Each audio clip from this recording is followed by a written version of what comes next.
Assalamualaikum warahmatullahi wabarakatuh. Salam sejahtera bagi kita semua. Dalam kesempatan kali ini saya akan memaparkan materi presentasi terkait dengan pengendalian internal dengan judul pentingnya pengendalian internal di perusahaan perasuransian guna mendukung tata kelola perusahaan yang baik. Dalam hal materi ini kita paparkan beberapa agenda, yaitu pertama latar belakang, kedua dasar hukum, pemahaman atas pengendalian internal, tujuan pengendalian internal, komponen sebagai alat ukurnya, para pihak yang bertanggung jawab dalam proses pengendalian internal, sanksi dan penutup.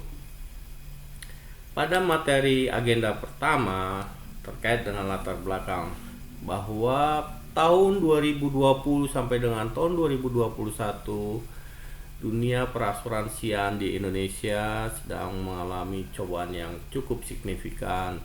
Di antaranya adalah adanya kasus-kasus, baik kasus fraud maupun kasus penurunan dari bisnis di sebuah perusahaan asuransi.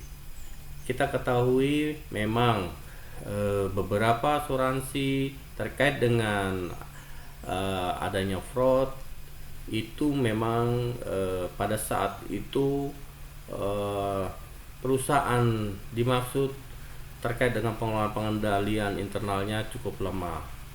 Hal ini maka kami akan mencoba mengutarakan pentingnya pengendalian internal pada suatu perusahaan perasuransi di Indonesia.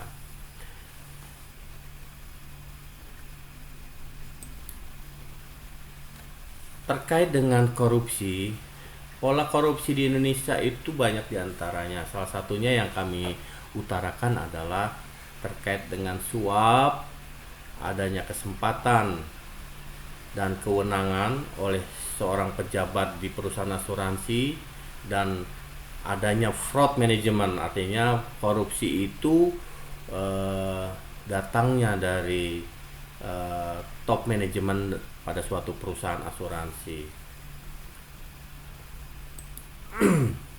Dampak dari fraud atau kecurangan tadi itu bisa mengakibatkan kepailitan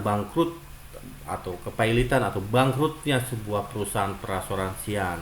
Kita sudah ketahui beberapa asuransi perusahaan di Indonesia ini sudah mengalami bangkrut. Mungkin di dalamnya terkait dengan adanya fraud atau memang sektor bisnisnya yang sudah menurun mengakibatkan kebangkrutan atau kepailitan di perusahaannya. Hal ini juga disebabkan lemahnya pengendalian internal. Dampak dari kebangkrutan pilotnya ini mungkin bisa merambah kepada karyawan, dampaknya pada karyawan, di mana karyawan dapat di PHK karena perusahaan tidak bisa membayar kewajiban gaji kepada karyawan. Nah, terus begitu pula kesian nasib para karyawan, ada yang stres, tidak mendapatkan pekerjaan, penghasilan lagi akibat dari kebangkrutan perusahaan ini.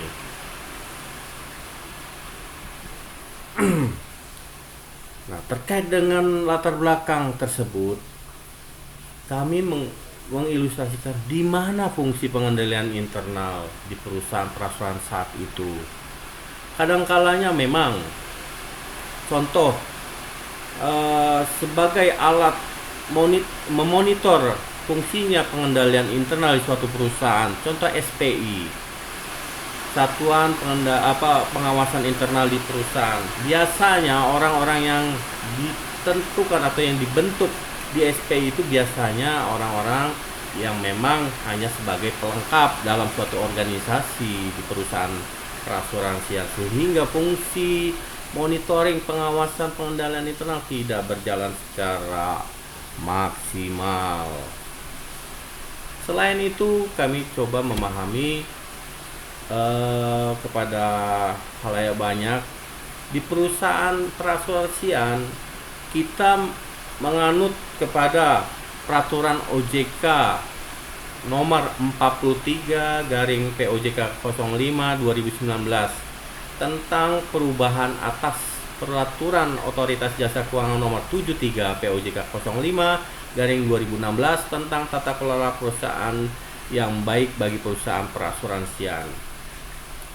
Memang kita ketahui bahwa pengendalian internal itu merupakan wujud pengelolaan tata kelola perusahaan agar tata kelola perusahaan yang dilakukan itu benar-benar sesuai dengan amanah dari POJK ini.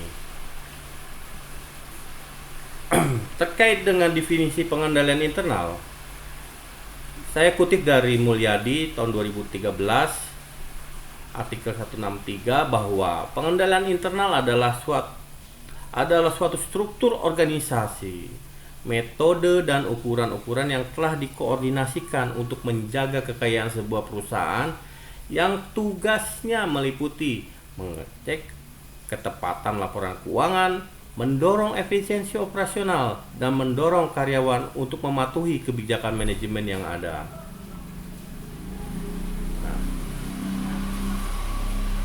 OJK di dalam pemahaman atas pengendalian internal bagi perusahaan perasuransian di state di POJK 43 dimaksud bahwa OJK meminta kepada perusahaan perasuransian bahwa direksi perusahaan perasuransian wajib menetapkan pengendalian internal yang efektif dan efisien untuk memberikan keyakinan yang memadai bahwa kegiatan usaha dijalankan sesuai dengan sasaran dan strategi bisnis serta anggaran dasar dan aturan internal lain perusahaan perasuransian dan ketentuan peraturan perundang-undangan.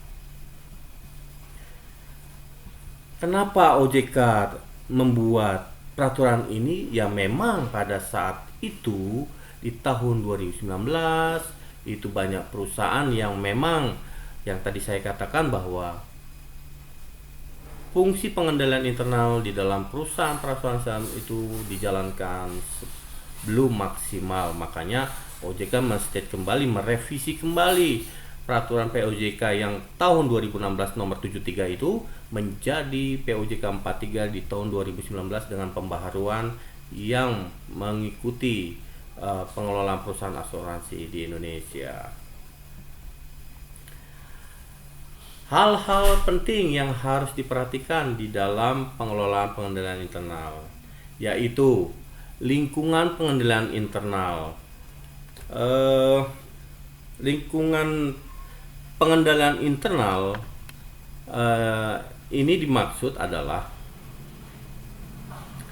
dalam perusahaan perasuransian harus disiplin dan terstruktur di dalam mengelola bisnisnya di perusahaan dimaksud. Yang kedua, pengkajian dan pengelolaan risiko usaha. Maksudnya adalah suatu proses untuk mengidentifikasi, menganalisis, menilai, dan mengelola risiko usaha.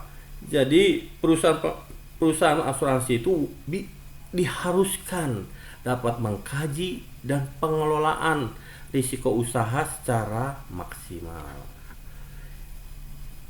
Aktivitas pengendalian.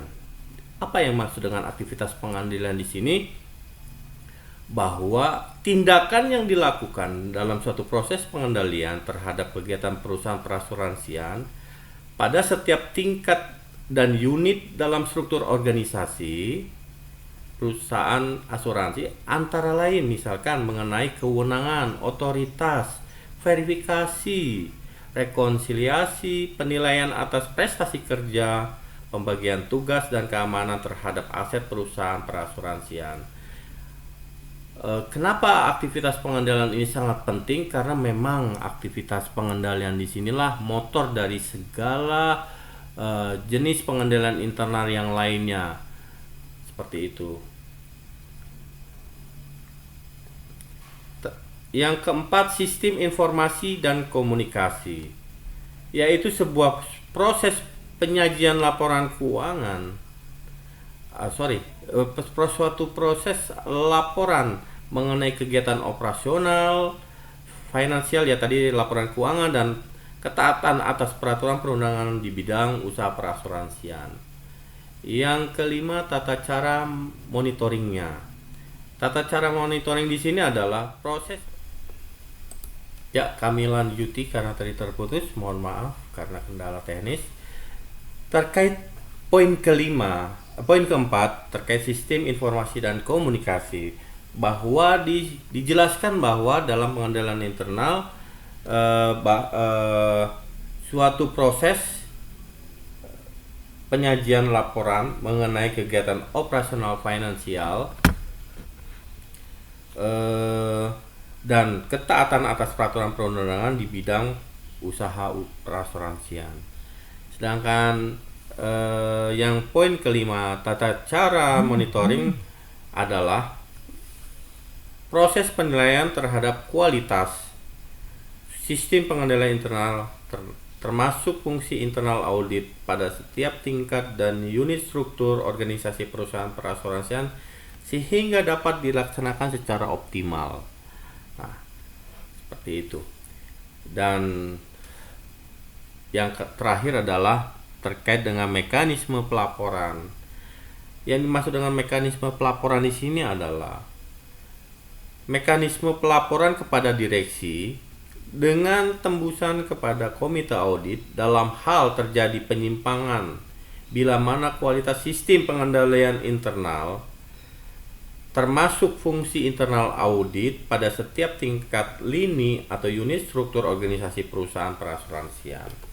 Jadi seperti itu hal-hal yang penting yang harus diperhatikan dalam pengelolaan pengendalian internal pada suatu perusahaan. Tujuan pengendalian internal. Tujuan pengendalian internal salah satunya diantaranya adalah yaitu 1. Mencapai tujuan perusahaan yang sebelumnya sudah ditetapkan. Yang kedua, menghasilkan laporan keuangan perusahaan yang dapat dipercaya. Yang ketiga, memastikan kegiatan perusahaan sejalan dengan hukum dan peraturan yang berlaku. Mencegah kegiatan atau pemborosan pengolahan sumber daya perusahaan. Menjaga keuangan perusahaan, mendorong efisiensi dalam kegiatan operasional perusahaan. Yang terakhir adalah memastikan dipatuhnya kebijakan atau peraturan yang sudah dibuat oleh manajemen perusahaan. Hal di dalam mengukur pengendalian internal bahwa ada suatu metode, yaitu metode COSO komponen sebagai alat ukur pengendalian internal. Sejarah dari COSO komponen dimaksud yaitu COSO, singkatan dari Committee of Sponsoring Organization of the Treasury Commission.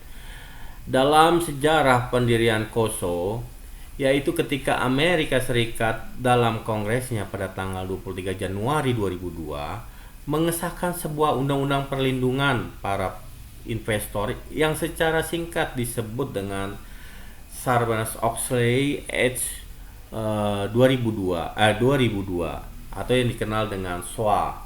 SOA menjadi sangat penting karena sifatnya yang mengikat sebagai hukum positif. Melalui kewajiban yang mengikat tersebut, perhatian sebagai organisasi bisnis terhadap pengendalian internal, manajemen risiko, good governance berangsur-angsur meningkat. Meningkatnya perhatian terhadap pengendalian intern atau internal, manajemen risiko dan good corporate governance juga direspon oleh the Committee of Sponsoring Organization of the Treasury Commission atau yang dikenal COSO dengan menerbitkan Enterprise Risk Management di tahun 2004. Itulah latar belakang COSO. Sedangkan COSO komponen itu ada 5. Istilah dari COSO itu yang kita kenal ada internal control yang digunakan oleh ISA 315 lebih luas dari kegiatan pengendalian, yaitu control activities seperti pemisahan tugas atau segregation of duty, proses otorisasi, authorization, dan rekonsiliasi saldo. Pengendalian internal dalam ISA 315 terdiri dari 5 komponen, yaitu control environment atau lingkungan pengendali, risk assessment, penilaian risiko, information system atau sistem informasi, control activities atau aktivitas pengendali, monitoring atau pemantauan.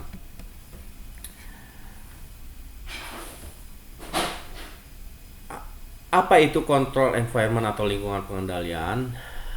Yaitu praktik yang sehat dalam mengelola organisasi untuk meningkatkan efektivitas penerapan sistem pengendalian internal yang mencakup komitmen terhadap integritas dan nilai-nilai etika, komitmen Dewan Komisaris, komitmen dalam filosofi dan pola manajerial, struktur organisasi yang tepat dan efektif, komitmen terhadap peningkatan kompetensi SDM, praktik yang sehat dalam distribusi otoritas dan tanggung jawab, praktik yang sehat dalam pengelolaan SDM. Risk assessment. Apa itu risk assessment? Adalah kesadaran dan kepedulian manajemen terhadap risiko pengelolaan organisasi yang mencakup 1. Risiko tujuan pelaporan keuangan berupa bentuk isi, detail, ketepatan waktu, dan seterusnya tidak sesuai dengan tujuan penggunaan laporan keuangan. Yang kedua, risiko kesalahan. Pelaporan keuangan berupa laporan keuangan mengandung kesalahan signifikan. Yang ketiga adalah risiko kecurangan atau fraud berupa salah saji material yang disebabkan terjadinya kecurangan baik dilakukan oleh pihak internal maupun pihak eksternal organisasi. Information system.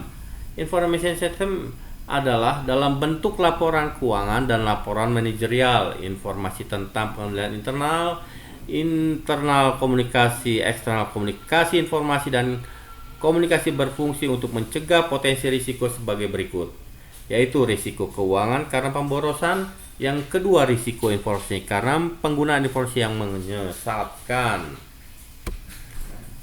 Control activities, yaitu tindakan nyata untuk mencegah potensi risiko dalam setiap kegiatan organisasi. Salah satunya yaitu pemilihan dan pengembangan tindakan pengendalian, penetapan kebijakan dan prosedur, pemanfaatan teknologi informasi, kecukupan dokumen, pemisahan fungsi dan tanggung jawab, pemeriksaan independen secara berkala, pelaporan periodik untuk setiap kegiatan. Monitoring atau pemantauan. Komponen pemantauan menilai efektifnya kinerja pengendalian internal dengan berjalannya waktu. Tujuannya ialah untuk memastikan bahwa pengendalian berjalan sebagai mana harusnya, dan jika tidak, maka tindakan perbaikan atau corrective action yang diambil. Pemantauan berkala atau periodic monitoring berupa evaluasi terpisah dari kegiatan yang sedang berjalan, misalnya yang dijalankan oleh audit internal dalam entitas besar dan tidak lazim dilakukan oleh entitas. Selain itu, pemantauan memberikan umpan balik kepada manajemen mengenai apakah sistem pengendalian internal yang dirancang untuk mengatasi risiko, yaitu yang pertama, efektif dalam mencapai tujuan pengendalian yang ditetapkan, dilaksanakan dan dipahami dengan baik oleh karyawan, digunakan dan ditaati setiap hari, dimodifikasi atau disempurnakan sesuai dengan perubahan kondisi. Monitoring. Kegiatan pemantauan oleh manajemen juga dapat meliputi penggunaan informasi dari pihak eksternal yang mengidentifikasi masalah atau menyoroti area yang memerlukan penyempurnaan. Contoh 1. Keluhan atau komplain dari pelanggan, komentar dari lembaga pengatur seperti lembaga keuangan dan regulator. Yang ketiga, komunikasi mengenai pengendalian intern dari auditor dan konsultan eksternal. Para pihak yang bertanggung jawab dalam proses pengendalian internal, yaitu seluruh personalia dalam organisasi bertanggung jawab terhadap efektivitas pengendalian internal. Mereka mencakup manajemen, dewan komisaris, internal auditor, personalia lainnya. Internal control adalah tanggung jawab seluruh personalia dalam organisasi. Seluruh karyawan akan menghasilkan informasi yang digunakan dalam sistem pengendalian intern. atau melakukan tindakan tertentu untuk memberikan dampak terhadap pengendalian internal. Terkait sanksi, berdasarkan POJK nomor 43 POJK 05 2019 tentang perubahan atas POJK 73 tahun 2016 tentang tata kelola perusahaan yang baik bagi perusahaan perasuransian. Pasal 80 dijelaskan bahwa di sini di state bahwa apabila direksi tidak melaksanakan pengendalian internal secara efektif dan efisien di lingkungan kerja perusahaan yang dikelolanya, maka akan mendapatkan sanksi dari OJK berupa 1. Peringatan tertulis. Yang kedua, pembatasan kegiatan usaha untuk sebagian atau seluruh kegiatan usaha, pencabutan izin usaha. Seperti itu sanksi dari OJK. Jadi kami berharap apa yang kami paparkan ini perusahaan dapat menjalankan sesuai aturan yang telah ditetapkan OJK. Sebagai penutup, kami berharap semua di perusahaan asuransi di Indonesia terkait dengan pengendalian internal harus mengacu kepada peraturan OJK yang berlaku dan juga diimplementasikan secara maksimal di perusahaannya masing-masing. Dan OJK menitip pesan bahwa OJK sebagai regulator berharap dengan menetapkan pengendalian internal secara efektif dan efisien, perusahaan perasuransian di Indonesia dapat mengelola tata kelola perusahaan yang baik, sehingga pertumbuhan perusahaan perasuransian bisa diharapkan membawa aura positif bagi perekonomian Indonesia. Untuk itu kami dengan pemaparan kami ini bermanfaat bagi seluruh yang mendengarkan, dan kami sekali lagi meminta kepada pengelola perusahaan perasuransian, mari kita junjung kehormatan etika berbisnis, etika pengelolaan tata kelola perusahaan yang baik demi membawa aura positif bagi perekonomian Indonesia. Merdeka!